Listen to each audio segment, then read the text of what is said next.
que hablar de esta fecha tan importante, un poco cómo llegamos a Tucumán, qué pasó entre 1810 y 1816, esos 6 años que van desde nuestra primera junta, la creación de la primera junta, hasta la concreción de nuestra independencia finalmente, ¿no? Hemos señalado varias veces que uno de los impedimentos para que la Junta se pronuncie por la independencia era la permanente presión inglesa que tenía que ver con la alianza con España en la guerra contra Napoleón, y que por lo tanto Inglaterra se preocupaba específicamente porque estas provincias no se declaren independientes, como va a ocurrir con gran parte de América Latina, porque eso hubiera implicado el apoyo a las colonias rebeldes de su aliada, ¿no? Como de alguna manera propiciando la intervención armada contra su aliada España. Por eso hay una demora importante en todo esto, grandes idas y vueltas en todo este proceso que se va dando entre 1810 y 1816. Primero hay un proceso de fuerte concentración económico y política, ¿no?, que se va dando en la provincia de Buenos Aires, que se siente la principal beneficiada por la revolución, de alguna manera siente que la revolución fue hecha para sí, en cierta forma, y va concentrando el poder político, de alguna manera respondiendo a las necesidades del poder económico, ¿no? Así pasamos de una junta grande a un triunvirato, o sea, ya un gobierno de 3, y luego pasamos a el gobierno de 1, de un director supremo con un carácter extremadamente centralista, unitario, esto en el marco de lo que se llamó la Asamblea del año 13, que es quizá el antecedente más importante de lo que va a pasar en Tucumán. Es decir, una asamblea que se convoca por parte del triunvirato con la idea de sancionar la Constitución y proclamar la independencia. Ninguna de esas dos cosas se cumplen. Sí.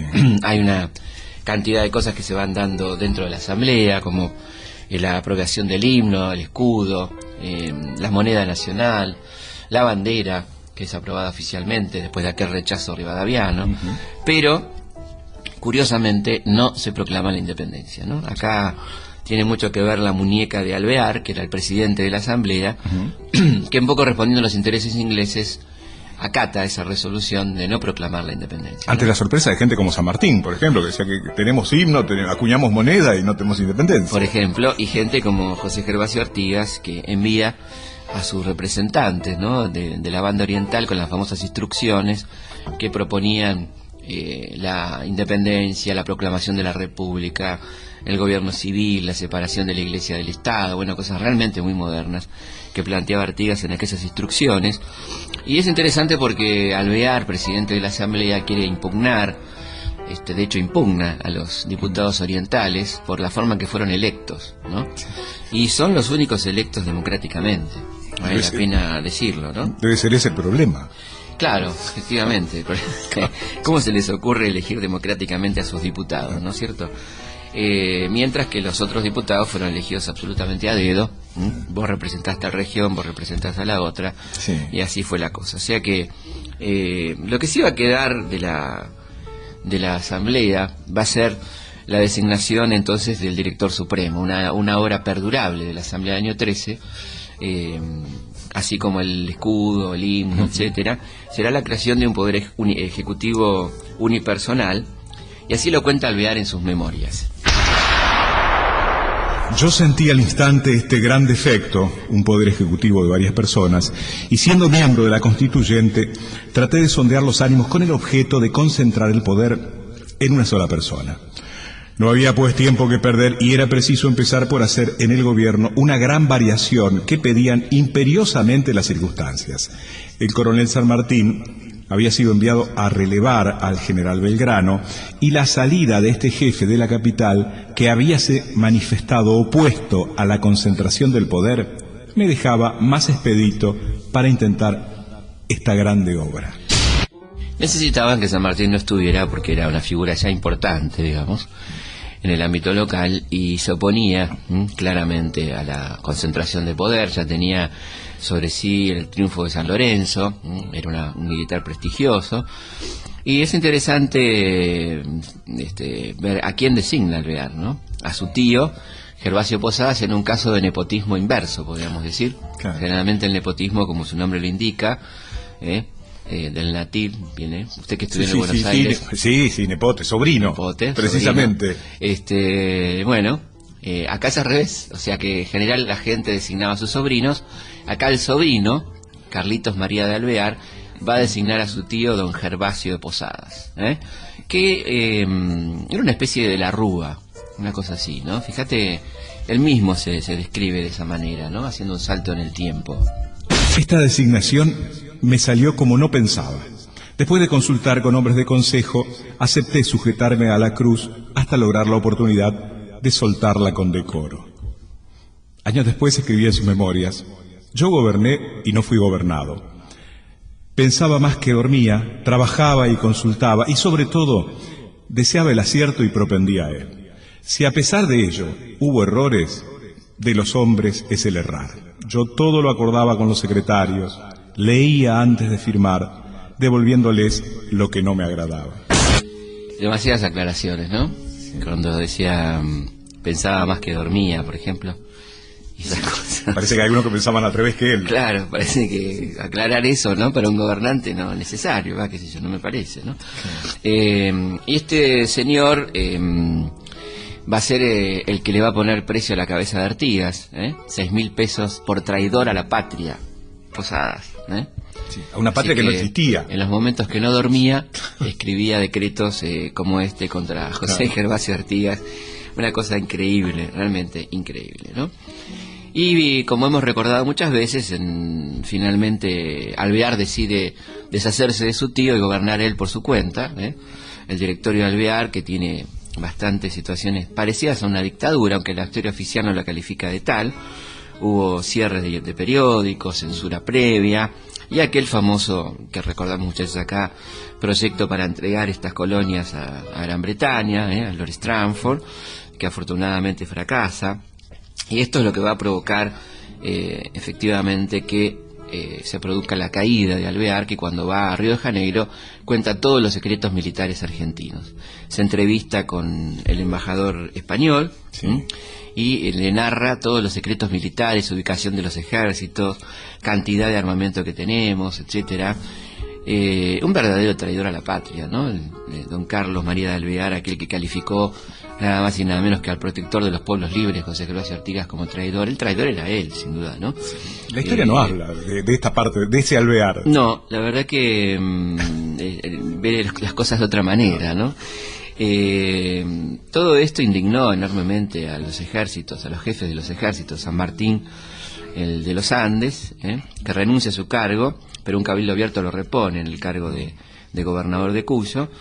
Es graciosa esta situación porque San Martín renuncia en protesta y Alvear se apura rápidamente a mandar un reemplazante, ¿no? A matacaballos, como se decía, pero el cabildo lo repone y cuando llega el reemplazante a Alvear, bueno, se tiene que volver.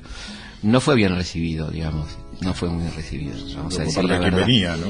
Y el otro ejército, el del norte, encabezado por Álvarez Tomás, se subleva también. Es ahí donde evidentemente cae este gobierno impopular, esta pequeña dictadura del general Alvear, ¿no?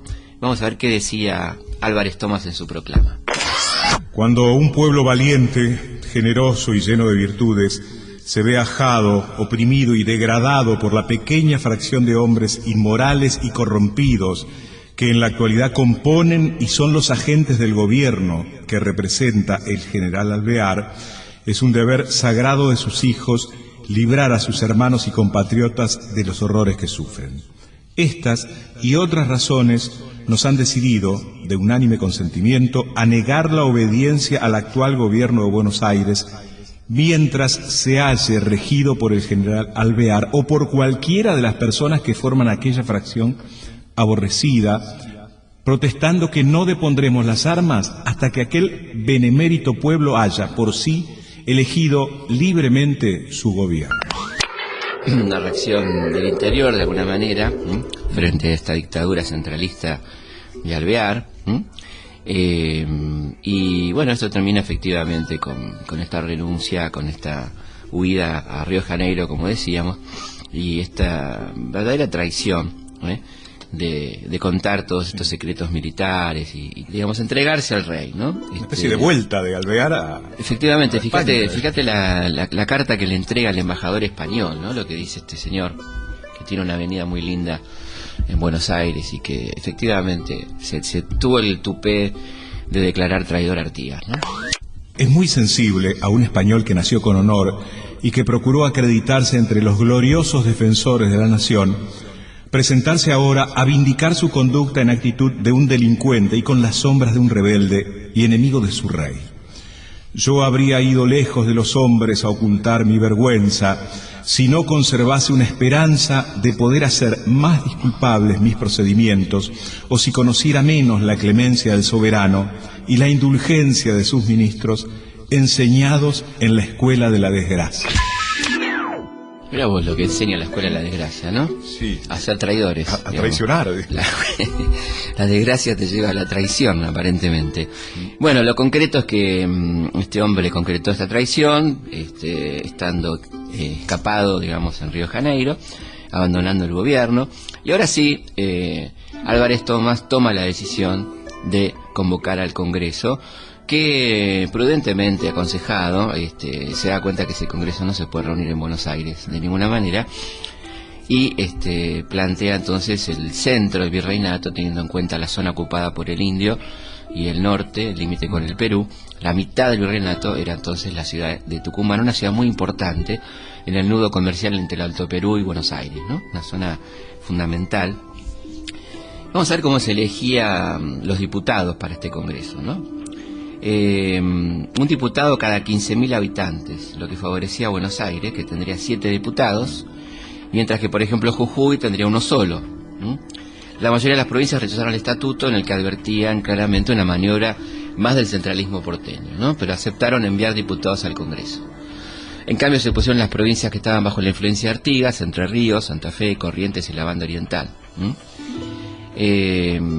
Y efectivamente, ¿no? Es interesante ver cómo se hacían estas elecciones. Por ejemplo, la provincia más densamente poblada, Buenos Aires, tenía por entonces 90.000 habitantes. Ninguno de los 7 diputados electos superó los 80 votos, y el promedio general fue de 60. Esto tenía que ver con la dispersión, la falta de información, bueno, todo lo que implicaba que entonces sobre 90.000 habitantes los diputados fueron elegidos por 80 personas más o menos, ¿no? Entonces un poco la representatividad que tuvieron estos diputados en aquel Congreso armado de esta manera. Y también empezaba a plantearse entonces este problema de si concurrir o no al Congreso, ¿no? Si Artigas decide no concurrir, pero no como una actitud caprichosa, sino que había evidentemente algunas situaciones previas que tenían que ver con ataques a diputados en la provincia de Santa Fe, al secuestro incluso de diputados que venían a Buenos Aires a plantear algunas objeciones y qué querían hablar en Tucumán, cuáles eran los motivos, retomando un poco las instrucciones del año 13. El gobierno de Álvarez Thomas secuestra a estos diputados para que no se entrevisten finalmente y se vuelven con todo el bochorno, ¿no? Digamos, bueno, entonces esto es lo que decide Artigas, que no había que ir a Tucumán. De todas maneras, hay historiadores uruguayos que dicen que cometió un error Artigas en no mandar a los diputados. Es una idea que se está revisando, me parece interesante, porque hubiera sido muy importante la presencia de los diputados artiguistas en Tucumán, sin ninguna duda. Se entiende el enojo y se entiende la prevención que tenía Artigas en cuanto a cuánto podían ser respetados estos representantes, pero vale la pena el intento, no tanto como para convalidar, sino para poder plantear para poder plantear alternativas políticas que tenía el artiguismo, ¿no? Que no estaban representadas por otros personajes probablemente en el Congreso, ¿no es cierto? Ahora, con el análisis que vos haces siempre, bueno, algunos sectores debían molestarle mucho la presencia de Artigas. Absolutamente. No sé a los ingleses, que supuestamente si tenían otro proyecto donde por ahí la participación popular y determinadas decisiones de Artigas no gustaban, esto gustaba menos. No, esto no gustaba para nada, Artigas era un personaje que había que sacárselo de encima lo más rápidamente posible, y será protagonista del Congreso de Tucumán en ausencia. Vamos a ver ahora en qué sentido, ¿no? Es decir, era una preocupación muy importante para Buenos Aires que el artiguismo, que estaba demostrando por aquel entonces su política concreta, su reparto de tierras, el Congreso que se hace en 1815, donde hay una cantidad de iniciativas altamente populares, favoreciendo a los habitantes originarios, legalizando este reparto de tierra del que hablamos, la libertad de culto, bueno, una cantidad de cosas que obviamente los diputados artiguistas querían ver plasmadas en una declaración de independencia y constitución, porque recordemos que el Congreso de Tucumán es constituyente, tiene ese objetivo que no se va a lograr en lo inmediato. Así que evidentemente Buenos Aires pone todas sus armas apuntando a Artigas, ¿no? Y como siempre el tema de la modernidad, porque acá parecía que los doctores eran los modernos, cuando moderno era que la gente eligiera. Efectivamente, ahí lo hemos dicho, ¿no? Digamos, efectivamente nosotros creemos que la modernidad está mucho más encarnada en Artigas que en Rivadavia, por ejemplo, su contemporáneo. Vamos a ver cómo era el Tucumán que se eligió para sede del Congreso. Se había elegido como sede del Congreso la ciudad de Tucumán porque estaba ubicada en el centro del virreinato y porque las provincias se negaban a que Buenos Aires fuera otra vez la única protagonista de un hecho que las afectaba a todas. Fray Cayetano Rodríguez le explicaba a un amigo los motivos de la elección de la sede. Ahora encuentras 1000 escollos para que el Congreso sea en Tucumán. ¿Y dónde quieres que sea? ¿En Buenos Aires? ¿No sabes que todos se excusan de venir a un pueblo a quien miran como opresor de sus derechos y que aspira a subyugarlos? ¿No sabes que aquí las bayonetas imponen la ley y aterran hasta los pensamientos? ¿No sabes que el nombre porteño está odiado en las provincias unidas o desunidas del Río de la Plata? Parece que no sabía. Se lo tenía que explicar, ¿no es cierto? Y Tucumán era entonces una pequeña ciudad de 12 manzanas. Podían verse las torres de las iglesias, 4 iglesias tenía, y el cabildo. Los tucumanos eran unos 13.000 por ese entonces, en una vida tranquila, que se animaba al mediodía, cuando el centro se poblaba de carretas, vendedores ambulantes y gente que iba y venía ante las pulperías y las tiendas. No faltaba azúcar, eso seguro, para el mate. Por la noche había tertulias, como en Buenos Aires, pero a las 10 el toque de queda recordaba que estábamos en zona de guerra. Estábamos en el frente de combate contra el invasor español, ¿no? Ahí estaba Tucumán en ese momento. Los primeros que llegaron a Tucumán, ¿quiénes fueron? Los diputados porteños y los cuyanos. Los cuyanos porque San Martín estaba urgido de esa declaración de independencia, ¿no? Como hemos comentado, necesitaba ese estatuto de libertad e independencia para poder emprender la campaña de Chile. El Congreso inauguró sus sesiones el 24 de marzo, una fecha que tiene otras connotaciones, pero en aquel momento no, por supuesto. 24 de marzo de 1816. Los primeros temas del Congreso fueron temas políticos, que tenían que ver con, por ejemplo, cuál iba a ser el modelo político que se iba a tomar, si el unitario, el federal, si el monárquico o republicano. Hay grandes discusiones en torno a esta cuestión, que es una cuestión central, y la gente se pregunta qué pasó entre marzo y julio, ¿no? El 24 de marzo al 9 de julio. Bueno, se habló mucho justamente de todo lo que tenía que ver con la forma de gobierno, que era algo que preocupaba ciertamente a la gente que estaba reunida en Tucumán. Y recordemos algo que es muy importante y por qué 1816. Independientemente de lo que había ocurrido internamente en Buenos Aires, es decir, la caída de Alvear, que abría las puertas a la convocatoria al Congreso, había una situación internacional que posibilitaba en todo caso esto o no. ¿Qué quiere decir esto? Cuando se produce la caída de Napoleón, Alvear se asusta y quiere volver todo para atrás, se declara delincuente, traidor, subversivo, pide perdón, entregar las provincias a Lord Stranford. Y la otra es, vamos con todo, porque se acabó esta alianza entre Inglaterra y España, porque ya cayó Napoleón, volvió Fernando a España, es decir, tenemos un margen de maniobra internacional diferente, y ahí a eso apostaron la gente que quería la independencia inmediatamente en el 16, ¿no? Es decir, en el contexto internacional de alguna manera desfavorable, porque estaba ahí rondando la Santa Alianza y todo esto, habría una brecha entre la relación entre España e Inglaterra, que era donde miraban sobre todo aquellas personas que estaban preocupadas por un cambio en este país, ¿no? Lo que pesaba ser este país. O sea, por un lado algunos pensaban que España recobraba el poder y por otro lado otros pensaban que ese poder no lo recobraba más. Había cuenta que no tenía apoyo de Inglaterra. Efectivamente, aunque el apoyo de Inglaterra podría ser más leve, podría tener otras miradas, digamos, ¿no? Es decir, habría un espacio. Ya no estaba la obligación de la alianza político-militar para combatir a Napoleón. Napoleón había caído y eso permitía otra vinculación con Inglaterra y la posibilidad de pensarnos, en todo caso, independientes. En ese contexto es cuando llega Manuel Belgrano de Europa y ve una situación muy particular, ¿no es cierto?, lo que él observa en su misión diplomática, y así lo cuenta Belgrano en sus memorias. Decía Manuel Belgrano: las naciones de Europa tratan ahora de monarquizarlo todo. Considero que la forma de gobierno más conveniente a estas provincias es una monarquía. Es la única forma de que las naciones europeas acepten nuestra independencia. Y se haría justicia si llamáramos a ocupar el trono a un representante de la Casa de los Incas. Bueno, esta es la propuesta de Belgrano, que dice que ya que se va a monarquizar todo, no miremos para afuera, no busquemos reyes en Europa, sino hagamos justicia y coloquemos en el trono a un representante de los incas, que era Juan Bautista Tupac Amaru, descendiente directo de José Gabriel, y en esto lo apoya claramente los diputados cuyanos, San Martín y Güemes, en esta propuesta del rey inca, que no tiene nada de delirante, como dice la historiografía oficial, sino que en realidad era mucho menos delirante que, por ejemplo, lo que estaban buscando aquellos defendidos por la historia oficial, que era, por ejemplo, un zar de Rusia.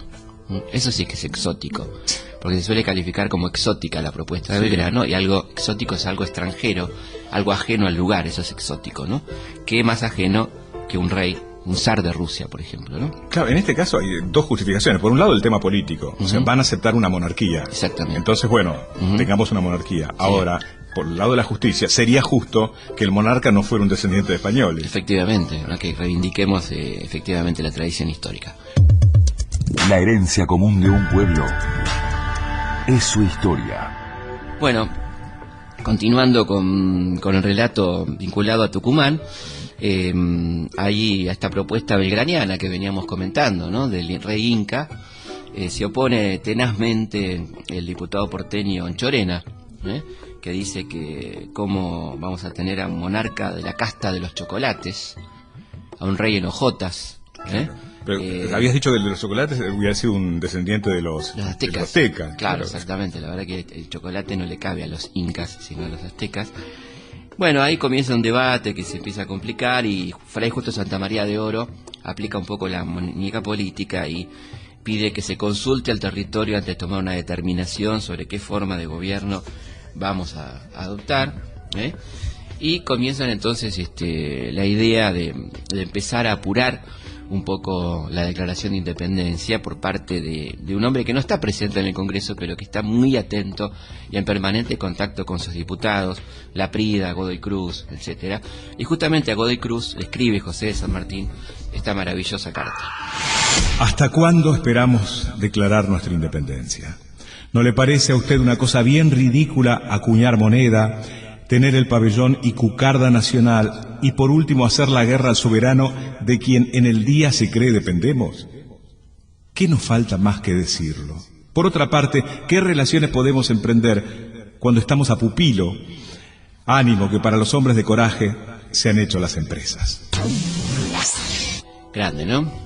Y esto efectivamente apuró la decisión de empezar a formar una comisión presidida por Pedro Medrano, para redactar una propuesta de independencia, ¿no? Una propuesta de acta de independencia. Claro, lo interesante es que, bueno, San Martín no lo dice desde la comodidad de un escritorio a esto, lo dice preparando un ejército y preparándose para cruzar los Andes. Muchachos, a ver si se ponen las pilas, ¿no? Porque estamos acá esperando, y efectivamente esto es lo que va a empezar a pasar. Y mientras tanto la flota inglesa, que estaba muy atenta a lo que estaba pasando en Tucumán, le mandaba al jefe de la flota inglesa, le manda este informe a su majestad británica. Será quizás sorprendente para su excelencia el hecho de que el gobierno existente haya elegido este momento preciso para declarar su independencia, no solamente de España, sino de toda otra potencia. Pero pienso que esto puede fácilmente explicarse por el hecho de que eso fue necesario para aplacar el entusiasmo revolucionario de aquellos que constituían un peligro, a quienes de ningún modo podía confiarse el verdadero secreto. Las ceremonias públicas fueron, sin embargo, postergadas hasta el 13 del corriente, cuando ya fue absolutamente necesario continuar con ellas para evitar sospechas. Fue fácilmente perceptible advertir que los actores que tomaban parte en esta ceremonia sentían ciertamente muy poco interés por el papel que venían representando. Una visión bastante particular de los ingleses, y que habla de algunos muchachos que estaban en el Congreso que no estaban tan entusiasmados efectivamente con declarar la independencia, ¿no? son los mismos que en las sesiones secretas del Congreso de Tucumán tienen un tema, por sobre todos los temas. Había dos temas, ¿no? Pero el tema que más les preocupaba era Artigas.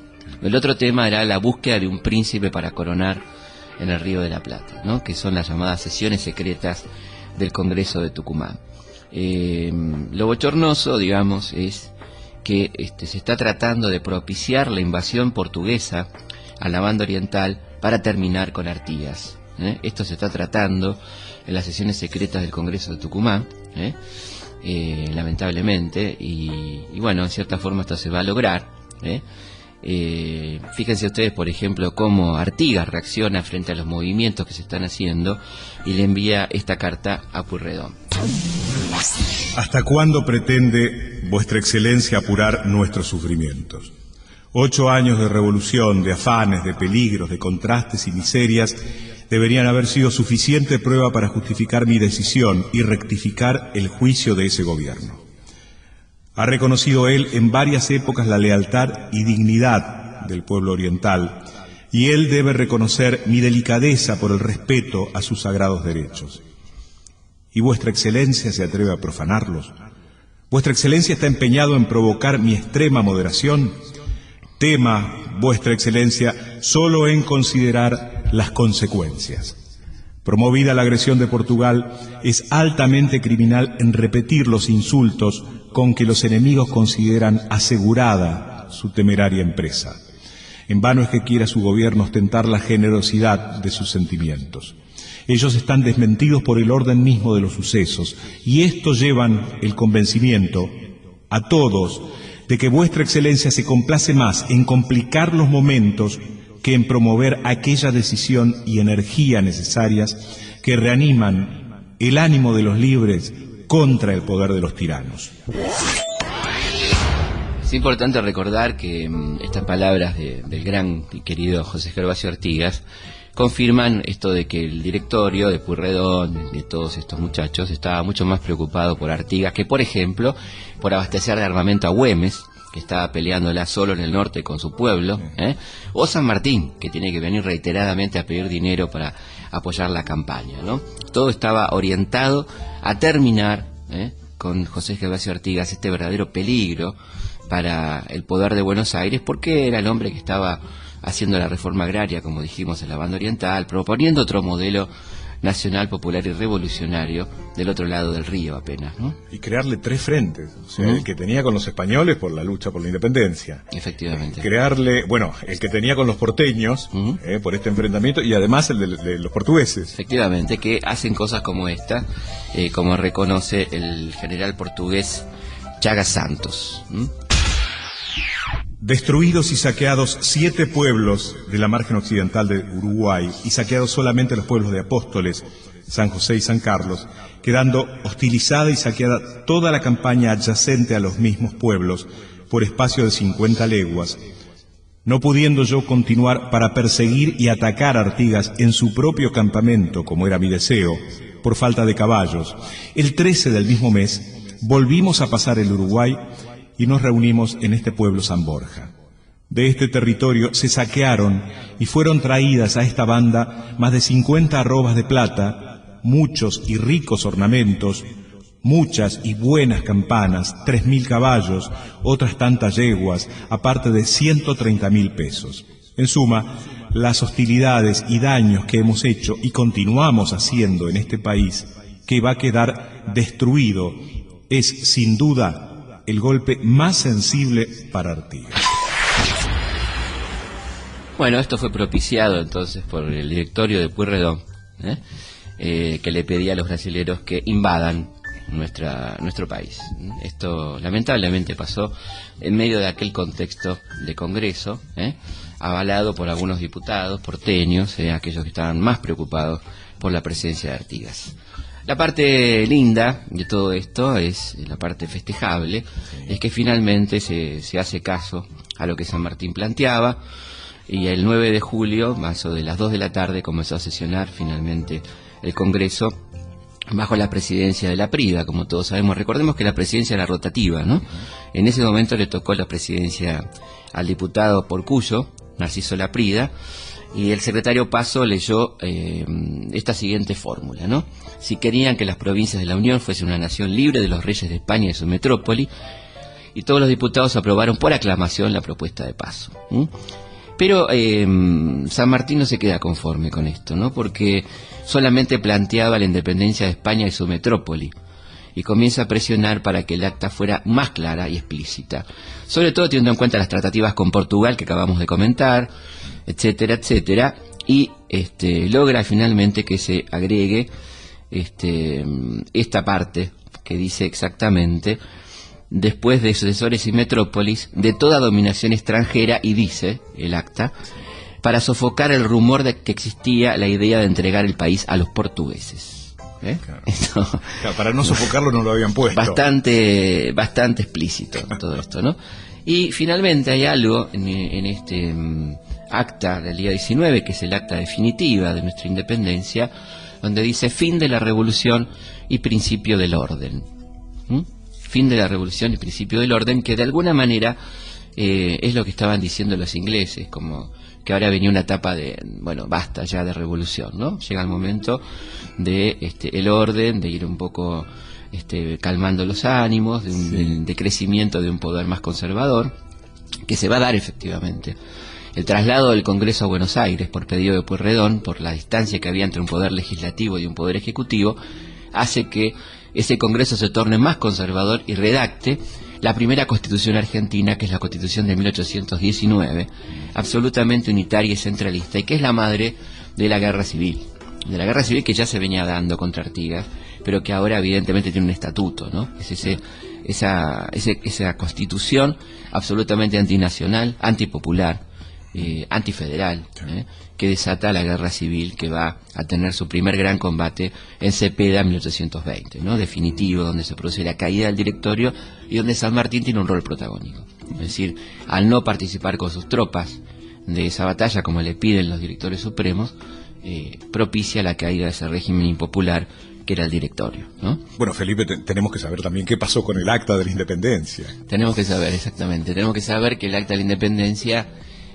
venía hacia Buenos Aires, y la diligencia a la que la traía fue asaltada, a la altura más o menos de Ramos Mejía, del actual Ramos Mejía, del oeste.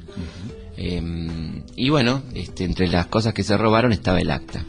Así que lo que tenemos es una copia fiel, como se hacía entonces, de todos los documentos, una copia fiel, pero el acta original fue robada y nunca más supimos de ella. Vamos a ver qué hicieron los piratas del barro, serían en aquel momento, claro, que no del asfalto. No había asfalto, claro. Que habrán hecho con el acta original de la independencia, ¿no? Así que nos robaron la independencia, apenas nacida, podemos decirlo así, en cierta forma, cuando venía de Tucumán para Buenos Aires. Para qué historia, ¿no? Que nos roben el Sí, acta. la verdad que es un precedente interesante, ¿no? Es un proceso complejo donde rescatamos la voluntad sanmartiniana de los diputados más comprometidos por el cambio, como los del Alto Perú, como los de Cuyo, que sí querían la independencia, y repudiamos la actitud de algunos personajes como Machorena, como Pueyrredón, que estaban haciendo lo posible y concretando además una traición a la patria con la invasión portuguesa a la banda oriental y el ataque artero, como vimos, a Artigas y su proyecto político, ¿no? Sí, y un tema recurrente en la historia argentina, que vos lo habías señalado, que aparece después, que es el tema de vincular lo popular con el desorden. Efectivamente, ¿no? Ahora venía el orden porque estaban en el gobierno los que tenían que estar de alguna forma, ¿no? Y los desordenados, como Artigas, estaban afuera. Había que eliminarlos, como diera lugar, inclusive propiciando la invasión extranjera. Esto pasó entre nosotros. Pero bueno, sí vale la pena celebrar la decisión tomada de aquel 9 de julio, impulsada por los mejores patriotas, por Güemes, por Belgrano, por San Martín, la necesidad de por lo menos tener un estatuto independiente y después pelearla políticamente, que fue la etapa más difícil, ¿no? Pero el gran avance fue ciertamente aquella declaración de independencia el 9 de julio en Tucumán. Historias de nuestra